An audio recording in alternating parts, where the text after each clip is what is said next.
A Supreme Court judge in New York ruled in favor of a school district when it comes to vaccinations. The school has the right to make children who are not immunized stay at home when there's a vaccine-preventable disease outbreak at the school.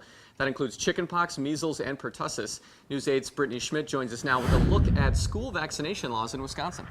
Mark and Lisa, just like New York, Wisconsin school districts have the right to tell students who are not immunized to stay home if there is an outbreak at school. However, one father says it should be the parents' choice to remove their kids from school because they are the ones that chose not to immunize their kids in the first place. Marty Lorenz is a father of two. I have two boys, one is 15 and one is 11. For each kid, Marty has to fill out an immunization sheet. I just got something the other day because my youngest son is going to go into middle school. They write in their student immunization record. However, Marty checks the box at the bottom. I would certainly mark off the boxes that allowed us to waive the vaccinations.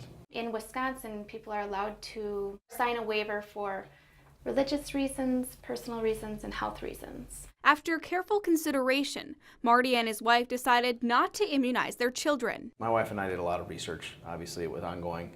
And when we came down to it, we felt that the benefits of getting the vaccinations certainly were not outweighed by the potential downsides. According to Wisconsin state law, incompletely immunized students may be excluded from school if an outbreak of one of these diseases occurs. This is something coming from the state level, saying we're trying to protect our population, and this is one way we know how to protect them. The state even regulates how the schools handle an outbreak. Because for each disease, what constituted as an outbreak is different. For example, unimmunized children would have to stay home from school if there is one case of the measles, but it would take 2 cases of pertussis in a 30-day period to be considered an outbreak. Although Marty knows the school is just trying to protect its students, he wouldn't approve of his children being sent home. If it is a concern about my kids being the ones that are unvaccinated, well, then they're the ones that are taking the chance.